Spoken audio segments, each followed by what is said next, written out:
For insights into and from the UN General Assembly and the challenges facing the world body as it marks 8 decades, let's speak with Cedomir Nestorovic. He's Professor of Geopolitics at the ESSEC Business School Asia-Pacific. Professor, good to have you on the show. So ahead of the 80th session of UNGA, the UN launched UN80, which I understand is a major initiative to update all its operations and mandates in the hope it would provide the body with unity and relevance. Do you think any progress has been made? Because the speeches from Donald Trump, Benjamin Netanyahu, Sergei Lavrov, and Xi Jinping's absence would suggest that there's a lot of work to be done. Well, this was a fantastic opportunity to come back to the, I would say, original mandate of the United Nations, which is to foster peace.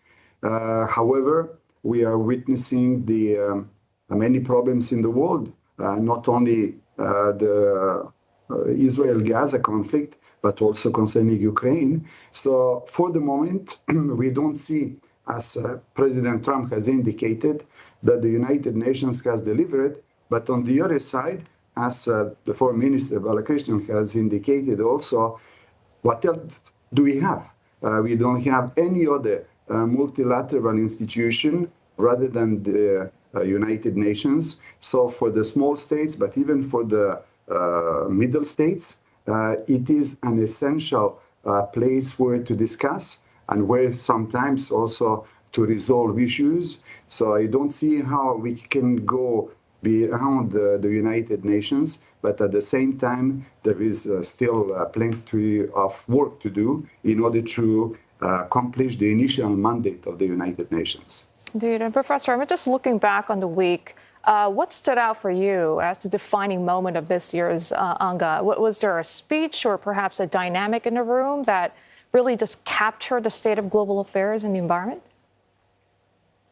So among the three big players in the world, that is Russia, China, and the United States, only the President Trump was there. And he didn't speak for 15 minutes. Maybe you have noticed this. He was speaking for practically 1 hour there, and not very much in positive tones for the United Nations. So I think that people will remember the speech from Donald Trump.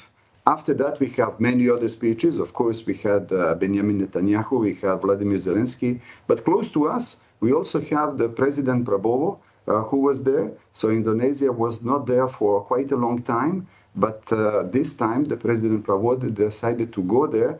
And he also delivered a very interesting speech concerning the future of Gaza, but also in order to have some security measures for Israel when the time comes and when there is peace there.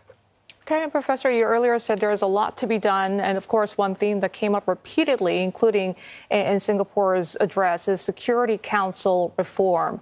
We've heard this call for a number of years now. Why is reforming the Council so notoriously difficult? What makes it so resistant to change than any other UN body?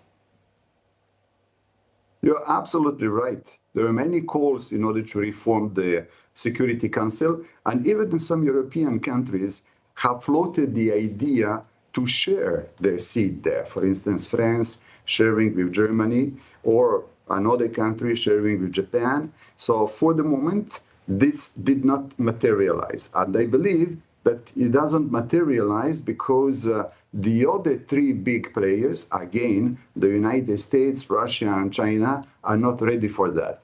I suspect that the United Kingdom and France would be in favor of some kind of change, rather temporarily or permanently, but the other three big powers are not ready. So for the moment, it is impossible to envision any reform concerning the Security Council. Professor, another idea which has been floated again, time and again, is a veto override, where a supermajority by UNGA members, maybe it's 2/3, maybe it can go even as high as 90% or more, which either cancels a veto or authorizes action over the objections of the dissenting country, the P5 country.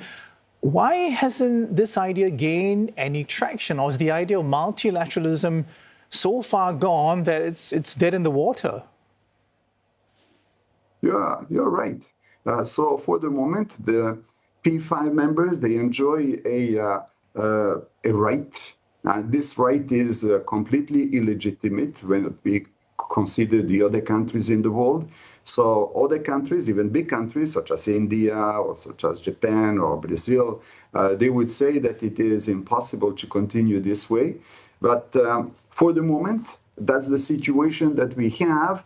They were floating the idea concerning the 3/3 or even the fourth or even more as a majority in the General Assembly. So it can happen that the General Assembly is adopting a resolution, but in that case, either the five members of the Security Council who have the veto right, they choose either to abstain or to vote for the resolution. But if they use the veto right, we cannot adopt it. So there is a possibility that they abstain, but again, it is it is in the power to decide about that. And changing the rules of the United Nations and the Security Council also requires their own assent. So that is, we are in the stalemate for that.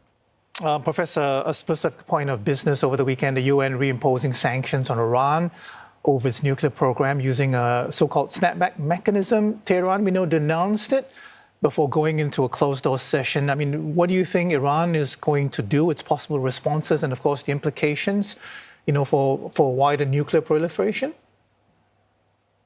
So for the moment, Iran cannot do very much if they continue with the present circumstances. Now, the circumstances can change, but in that case, it is some complex issue, but because the only countries which can help are China and Russia. And these two countries will probably hesitate in order to enter in cooperation with Iran, especially in order to continue with the nuclear facilities, because they also have to manage their own, I would say, global issues. So for them, the question would be, if we are helping Iran, what are we going to lose on the other side, either in Asia or in Ukraine or in some other places? So it will be a global issue for them and not a single issue for Iran, because they don't live in splendid isolation and they have to take into account all the different parameters. Okay, Professor, we'll have to leave it there for now, but thank you very much for your insight this morning. Cedomir Nestorovic, a professor of geopolitics at the ESSEC Business School Asia-Pacific.